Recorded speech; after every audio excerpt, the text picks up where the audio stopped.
आप सबों के लिए फिर से एक नया वीडियो लेके आया हूं सारथी विष्णु यूट्यूब चैनल पे। अगर आप लोग अभी तक इस चैनल को सब्सक्राइब नहीं किए हैं तो सबसे पहले चैनल को सब्सक्राइब कर लें।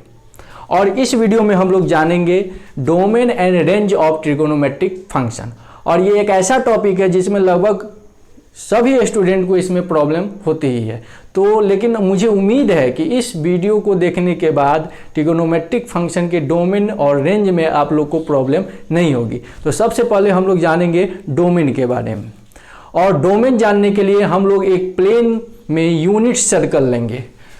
तो एक प्लेन मैंने लिया, ये वाई एक्सिस और ये एक्स एक्सिस, और इस पे मैंने एक यूनिट सर्कल ड्रॉ किया। यूनिट सर्कल क्या है? जिसका रेडियस 1 यूनिट हो। और इसमें मैंने कोई पॉइंट लिया जिसका कोऑर्डिनेट मैंने एक्स वाई लिया। इसका मतलब ये हुआ कि ये ओ एम कितना होगा? एक्स होगा, और ये पी एम कितना होगा? वाई होगा।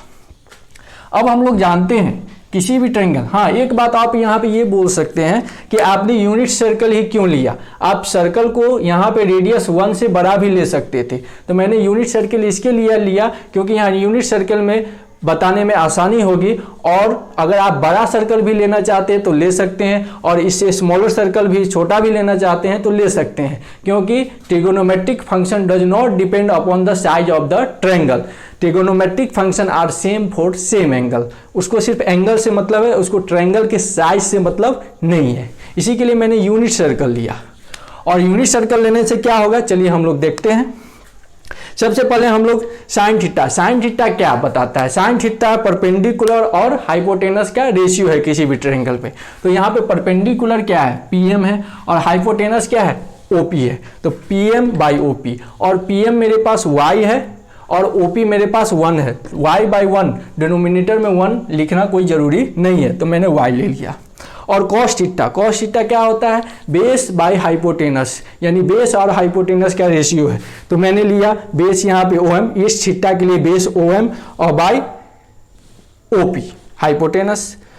ओएम एक्स है और ओपी 1 है, 1 लिखना कोई जरूरी नहीं है, तो एक्स आ गया। और टेन थीटा होता है परपेंडिकुलर बाय बेस। तो परपेंडिकुलर क्या है मेरे पास? पीएम है, और बेस क्या है मेरे पास? ओएम है। तो पीएम हो गया वाई और ओम हो गया एक्स। अब ये थीन का ठीक रेसिप्रोकल यहाँ पे आप लोग देख रहे हैं कि ये साइन थीटा का रेसिप्रोकल कॉसेक। अगर ये पीएम बाई ओपी है तो ये ओपी बाई पीएम होगा, तो ये 1 बाई वाई हो गया। सेक 1 बाई एक्स हो गया, और कॉट एक्स बाई वाई हो गया, क्योंकि टेन वाई बाई एक्स था, इसका जस्ट रेसिप्रोकल होता है कॉट, ये हो गया एक्स बाई वाई। अब हम लोग जानते हैं कि साइन थीटा इक्वल टू अगर y आ गया और cos theta equal to x आ गया, तो यहाँ पे अगर p का कोऑर्डिनेट x एंड y है तो इसका मतलब x के जगह हम कॉस थीटा रख सकते हैं, y के जगह साइन थीटा रख सकते हैं, क्योंकि यहाँ पे हम लोग फाइंड कर चुके हैं। अब हम लोग देखेंगे कि ये एंगल कितना है।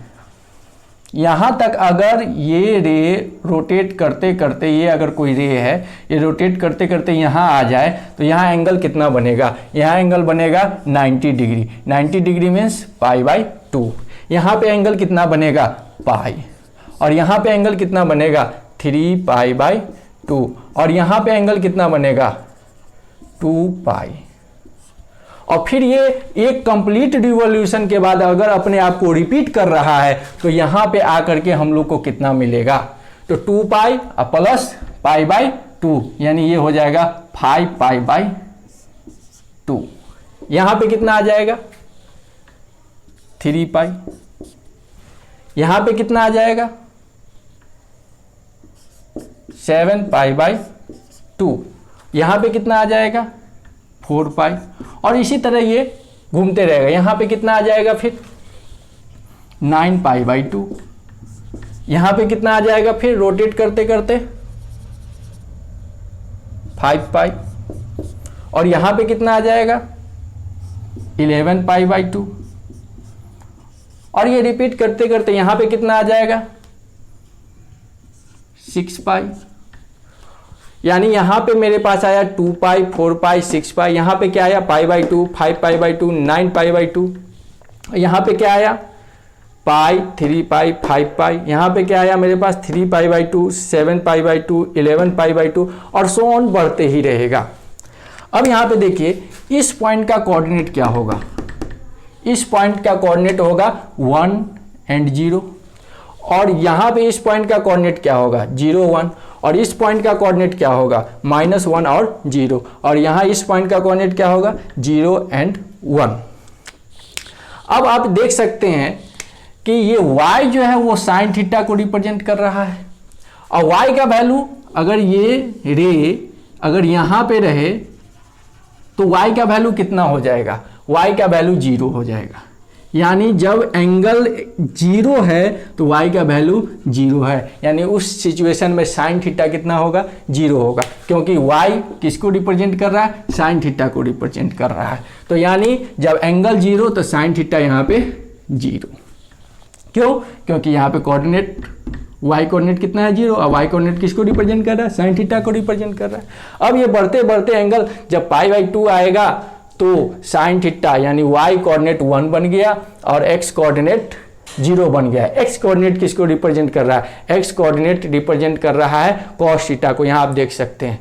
तो यहाँ पे cos 0 हो जाएगा और साइन 1 हो जाएगा, फिर यहाँ पे cos -1 हो जाएगा और साइन 0 हो जाएगा, यहाँ पे cos 0 हो जाएगा, साइन -1 हो जाएगा, और सो ऑन ऐसी तरह बढ़ते रहेगा। तो आप देख सकते हैं कि साइन जो है इच एंगल के लिए डिफाइन हो रहा है, कितना भी एंगल रहे उससे कोई मतलब नहीं, वो इच एंगल के लिए डिफाइन हो रहा है, वो 0 से स्टार्ट हो रहा है और सभी जगह किसी भी एंगल के लिए वो डिफाइन हो रहा है। कॉस भी किसी भी एंगल के लिए डिफाइन हो रहा है, क्योंकि कहीं पे भी रहे एक्स वाई का वैल्यू, ये पॉइंट कहीं पे भी रहे इस सर्कल पे, वहाँ पे एक्स का वैल्यू कुछ होगा और वाई का वैल्यू भी कुछ होगा ही, शायद बहुत कम होगा तो 0 हो जाए या निगेटिव आ जाए, निगेटिव में भी जा सकता है, लेकिन ऐसा नहीं होगा कि किसी एंगल के लिए वो डिफाइन नहीं हो।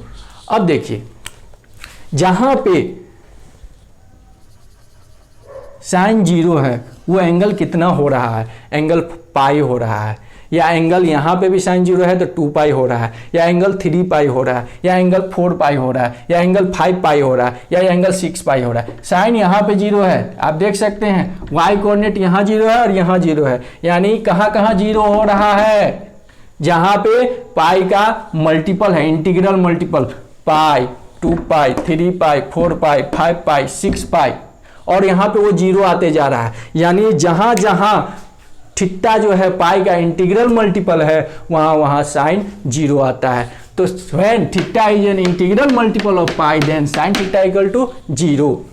और आप देखिए कॉस यहाँ पे 0 आ रहा है और कॉस यहाँ पे 0 आ रहा है, तो कॉस कहाँ पे 0 आ रहा है, π/2 पे 0 आ रहा है, 3 π/2 पे 0 आ रहा है, 5 π/2 पे 0 आ रहा है, 7 π/2 पे 0 आ रहा है, 9 π/2 पे 0 आ रहा है, 11 π/2 पे 0 आ रहा है। यानी कॉस कहाँ पे 0 है, जहाँ जहाँ π/2 का ऑड मल्टीपल है, यहाँ π/2, यहाँ 3 π/2, यहाँ 5 π/2, यहाँ 7, जहाँ जहाँ π/2 का ऑड मल्टीपल है वहाँ वहाँ कॉस 0 आता है।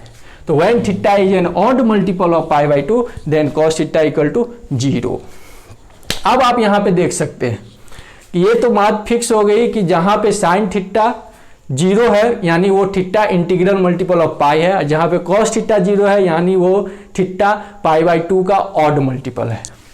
अब देखिए कि टेन थीटा इक्वल टू क्या है, y/x, tan theta equal to है y/x, टेन थीटा y/x का मतलब हो गया कि जहाँ जहाँ x 0 होगा वहाँ टेन डिफाइन नहीं होगा, क्योंकि किसी भी फ्रैक्शन में, किसी भी रेशनल नंबर में अगर डिनोमिनेटर अगर 0 हो गया तो वो डिफाइन नहीं होगा, नॉट डिफाइन होता है। तो आप यहाँ पे देखिए कि डिनोमिनेटर 0 यानी x0 कहाँ पे हो रहा है, तो x0 कहाँ पे है, x0 एक यहाँ है और x0 एक यहाँ है, यानी π/2 के ऑड मल्टीपल पे x0 होता है, और जहाँ x0 होता है वहाँ पे टेन डिफाइन नहीं होगा, क्योंकि division with 0 in mathematics is not allowed.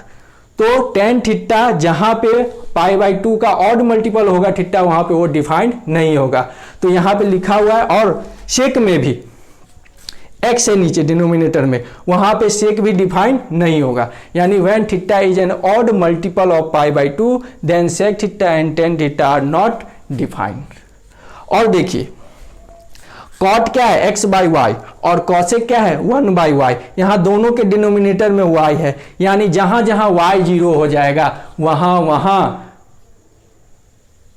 Cot और कॉसेक डिफाइंड नहीं होगा। तो आप देखिए कि y 0 है कहां पे, तो y कोऑर्डिनेट 0 यहां पे है और यहां पे है, यानी जहां जहां थीटा पाई का इंटीग्रल मल्टीपल है वहां वहां y 0 हो जा रहा है, और y 0 हो रहा है यानी इसका मतलब है कि वहां कॉट और कॉसेक डिफाइंड नहीं होगा। तो when theta is an integral multiple of pi then cosec theta and cot theta are not defined. वहां पे कॉट डिफाइंड नहीं होगा और कॉसेक भी डिफाइंड नहीं होगा। तो आप देख ले सकते हैं आप लोग साइन थीटा सब रियल नंबर के लिए डिफाइन हो रहा है, तो साइन थीटा का डोमेन क्या हो जाएगा, यहाँ पे r हो जाएगा। कॉस थीटा भी ईच एंगल के लिए डिफाइन हो रहा है, तो कॉस थीटा का भी डोमेन कितना हो जाएगा, r हो